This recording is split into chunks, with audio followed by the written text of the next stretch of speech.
Sa bawat pagharap natin sa salamin, kung minsan hindi lang refleksyon ang bumabalik, pati ang mga masasakit na alaalang pilit nating kinakalimutan, ang mga multo ng ating nakaraan.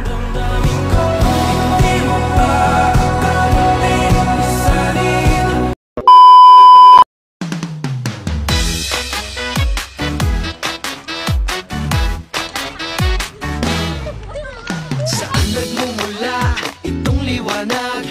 Hindi nagdidilim sa buong magdamag. Sa kislap ng ilaw na iyong dala, lahat ng araw gumaganda.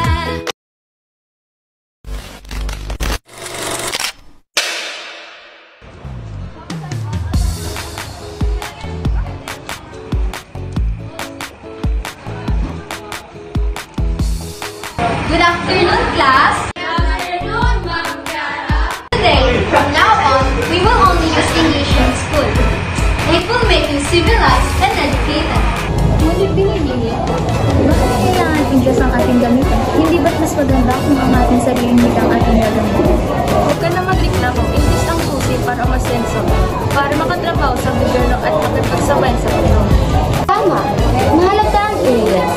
Pero hindi ba't mas mahalaga rin na mayroon tayong wikang pagkakaisa? Isang wikang pambansa na atin mismo. Kung English ang palagi natin gamit, paano na ang ating mga wika? Unti-unti ito mawawala. Kaya nga dapat natin pagsikapan natin ang wikang pambansa mula sa ating sariling wika. Dahil ito ang magiging sagisag ng ating pagkakaisa bilang Pilipino. Magandang araw sa inyong lahat. Kami ay mula sa pangkat ika-4 at ngayong araw, tigtatalakay ng kasaysayan ng wikang pambansa sa panahon ng mga Amerikano. Mga layunin na nakita ang kasaysayan ng wikang pambansa sa panahon ng Amerikano. Pangalawa, na ibabahagi ang halaga ng pagkakaroon ng wikang pambansa sa panahon ng Amerikano. Pangatlo, natutukoy ang mga pinagdaanang pangyayari tungo sa pagkabuo at pag-unlad ng wikang pambansa. Narito ang panimula.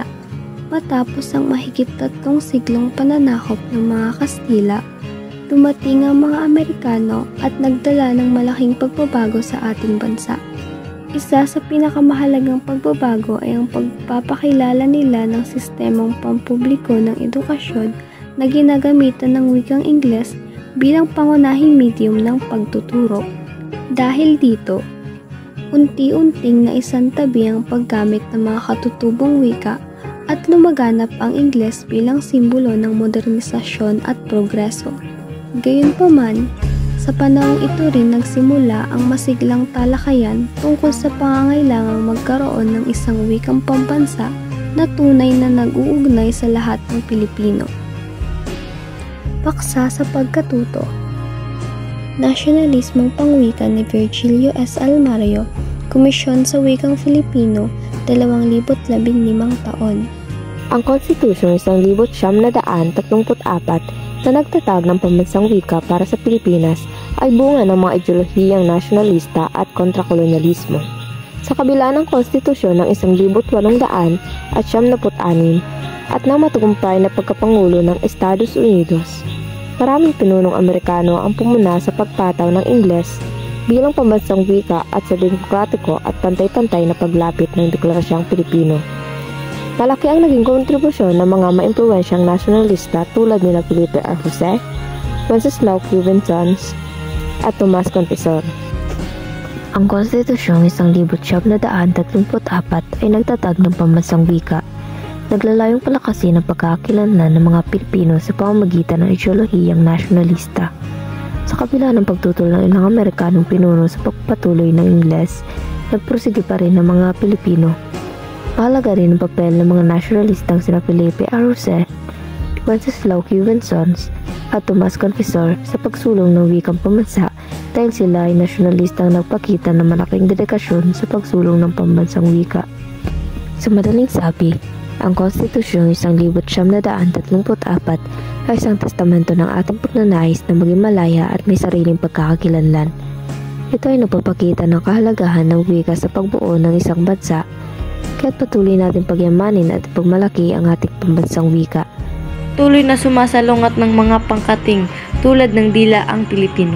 Lalo na sa pamamagitan ng kumpanya na pinapatay ng mga Pilipino ang mga wikang katutubo dahil higit nilang nais umiral ang Ingles. Bilang nag-iisa nating wikang opisyal, wikang panturo at wikang pambansa. Binanggit ng teksto ang dila, malamang na isang akronym bilang isang produktong maling pagmemensahe tungkol sa halaga ng isang pambansang wika. Ang teksto ay nagmumungkahi na ang paghahambing ng iba pang mga wika sa malansang isla ay sumasalamin sa ultranasyonalismo, nagpahiwatig ng pagkiling sa Tagalog. Sa Saligang Batas ng 1935 ay isang mahalagang dokumento sa kasaysayan ng Pilipinas. Ito ang naging batayan ng pamahalaan ng Commonwealth ng Pilipinas at naglatag ng mga pundasyon para sa pagbuo ng isang malayang bansa. Ang saligang batas na ito ay nagtakda ng mga karapatan, tungkulin at istruktura ng pamahalaan, kabilang ang pagtataguyod ng wikang pambansa. Ito ang mga batas pangwika sa panahon ng Amerikano. Una, Artikulo 14, Section 3 ng 1935. Sa Saligang Batas ng Pilipinas, nagtadhana na ang Kongreso ay gagawa ng mga hakbang tungo sa pagkakaroon ng isang wikang pambansa na ibabatay sa isa sa umiiral ng wika. Ikalawa, Batas Commonwealth bilang 184, 1936, lumikha ng isang lupon at itinakda ang mga kapangyarihan nito, kabilang narito ang pagpili ng isang katutubong wika na siyang pagkakabatayan ng wikang pambansa. Pangatlo, kautosang tagapagpaganap bilang 134 taong 1937, pinahayag na ang Tagalog ang siyang magiging batayan ng wikang pambansa ng Pilipinas. Pang-apat, kautosang tagapagpaganap bilang 263 taong 1940, nagbigay pahintulot sa paglilimbag ng isang diksyonaryo at balarila ng wikang pambansa at itinagubilin din ang pagtuturo ng wikang pambansa sa mga paaralang pribado at publiko. Kaunting paliwanag. Noong panahon ng mga Amerikano, nagsimulang itaguyod ang pagkakaroon ng wikang pambansa sa Pilipinas. Sa 1935 Constitution, iniutos na gumawa ng hakbang ang Kongreso para magkaroon ng pambansang wika. Kasunod nito, sa pamamagitan ng Batas Commonwealth bilang 184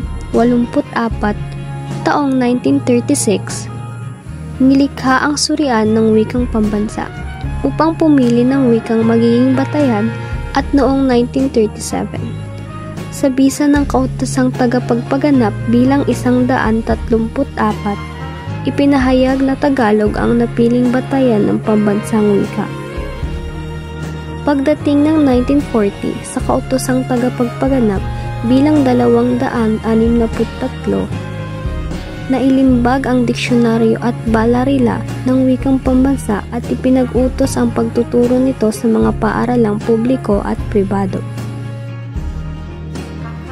Konklusyon, sa panahon ng Amerikano, nagsimula ang formal na paghubog sa wikang pambansa ng Pilipinas, mula sa pagbabalangkas ng batas hanggang sa pagpili ng Tagalog bilang batayan, na itatag ang pundasyon ng wikang pambansa na nagsilbing daan tungo sa pagkakaisa at pagkakakilanlan ng mga Pilipino. Ang pagpili sa Tagalog ay nagbigay daan sa mas malawak na pagtanggap at paggamit ito sa iba't ibang larangan. Patuloy itong nagiging simbolo ng ating kultura at kasaysayan bilang isang bansa. Sa paglipas ng panahon, ang wikang Pilipino ay patuloy na nagbabago at yamayabong kasabay ng pag-unlad ng ating lipunan.